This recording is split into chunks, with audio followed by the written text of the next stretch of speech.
Video opens with a somber, reflective tone. The speaker is seated in a simple, well-lit setting, perhaps with a bookshelf in the background. Have you ever read a book that completely changed the way you see the world? A book so powerful, it stays with you long after you've turned the final page? Today, we're going to talk about one such book, Night by Elie Wiesel. This isn't just a story.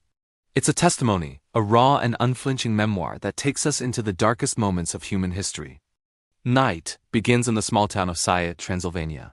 In the early 1940s, we meet a young Eliezer, a deeply religious and studious teenager, devoted to his family and his faith.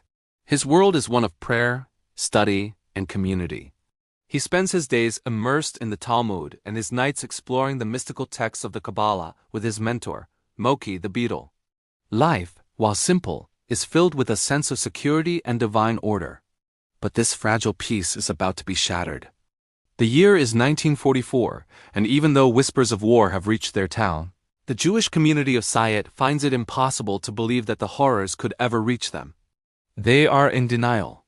The first chilling sign comes when all foreign Jews, including Moki the Beetle, are expelled.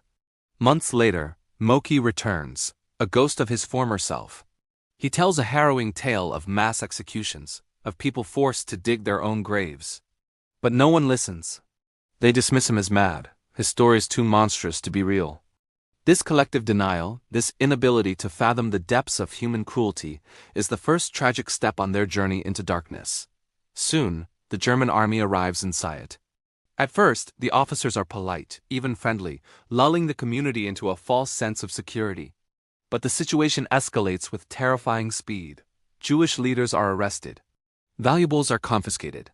A decree is issued. Every Jew must wear a yellow star. Then they are forced into ghettos, cramped and fenced-in sections of their own town. The walls that once defined their community now become their prison. Their world shrinks, day by day, but still, a thread of hope, however thin, remains. They believe this is the worst it will get. They are wrong. The final blow comes with the announcement of deportation. Packed into suffocating cattle cars, 80 people to a wagon with little air, food, or water, the journey begins. The train ride is a descent into a living nightmare. The heat is unbearable, the stench overwhelming. A woman named Madame Schker, who was separated from her husband and 2 older sons, begins to scream hysterically about a fire, a furnace, a vision of flames that no one else can see. The others, desperate to silence her cries, beat her into submission. Her screams are a prophecy, a terrifying prelude to the reality that awaits them. When the train finally screeches to a halt, the doors are thrown open. They have arrived at a place that will forever be synonymous with unspeakable horror, Auschwitz-Birkenau. The night air is thick with the acrid smell of burning flesh. And in the distance, against the dark sky, they see the flames. The flames from a chimney reaching towards the heavens. Madame Schter's visions were real. This is the moment Eliezer's world is irrevocably broken. On the selection platform, under the indifferent gaze of Dr. Mengele, he is separated from his mother and his younger sister, Tzipora, forever. He sees them walk away, his mother stroking his sister's hair. It's the last time he will ever see them. He is left with only his father, and the desperate struggle to stay together becomes their sole reason for living. Eliezer witnesses babies being thrown into flaming pits. In that moment, he says, "Never shall I forget that night. The first night in camp that turned my life into one long night." His faith in a just and merciful God is consumed by those very flames. The boy who left Sighet is gone, replaced by a shell-shocked prisoner, identified only by the number A7713 tattooed on his arm. Life in the concentration camp is a relentless assault on the human spirit. It's a world of starvation, brutal labor, and constant fear. The prisoners are stripped of their names, their clothes, their hair, their very identity. Hunger becomes a physical, gnawing pain that eclipses all other thoughts and emotions. A crust of bread is worth more than a life. Humanity is eroded, replaced by a primal instinct for survival. Sons turn against fathers for a piece of food. The bonds of family and friendship are stretched to their breaking point. Eliezer's relationship with his father becomes the central pillar of the narrative. It's a complex and heart-wrenching bond. While Eliezer clings to his father as his last connection to his former life, the brutal conditions force a terrible internal conflict. He feels the immense burden of caring for his weakening father, and at times he resents it. He feels ashamed of these thoughts, but in a world where survival is everything, such emotions are a tragic consequence. He sees another son abandon his father during a death march, and he prays for the strength never to do the same. After a period in Auschwitz and then Buna, the Russian front advances and the Nazis evacuate the camp. The prisoners are forced on a brutal death march in the dead of winter.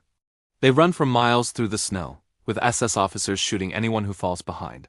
Thousands die from exhaustion, from the cold, from being trampled underfoot. It's a surreal and nightmarish procession of the dead and the dying. Eliezer runs, driven by the thought of his father running beside him. To stop means death. The survivors are herded onto another train, this time an open-roof cattle car, exposed to the freezing winds and snow. The journey is a grim spectacle. Corpses are thrown from the wagons. When German workers toss bread into the car, a desperate, violent frenzy erupts. Eliezer watches in horror as a son kills his own father for a small crust of bread, only to be killed himself by others. Of the 100 people who started in their wagon, only 12 survived the journey to the next camp, Buchenwald. At Buchenwald, Eliezer's father, already weakened by the march, succumbs to dysentery. He is beaten by other inmates for being too weak to go outside, for his groans of pain. Eliezer, numb and exhausted, can only watch.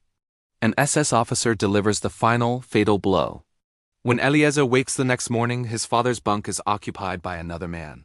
He was taken away in the night to the crematorium. Eliezer feels a sense of relief, and immediately, a profound and unending guilt.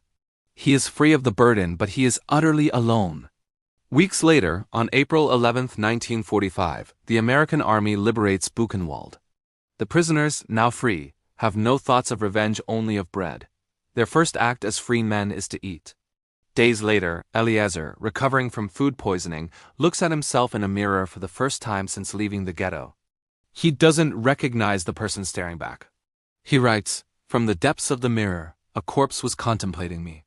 The look in his eyes as he gazed at me has never left me. Night is more than just a memoir. It's a profound meditation on the loss of faith, the silence of God, and the struggle to maintain humanity in the face of absolute inhumanity." Elie Wiesel wrote it not to inspire hatred, but to bear witness, to ensure that the victims were not forgotten, and to warn future generations of the dangers of indifference and hate. It forces us to ask ourselves the hard questions. What is our responsibility to others? How do we respond to injustice? And how do we find meaning in a world that can contain such darkness? It's a difficult book to read, but it's an essential one. It's a story that needs to be told and needs to be heard so that we may never forget. Thank you so much for joining me on this deep dive into Night.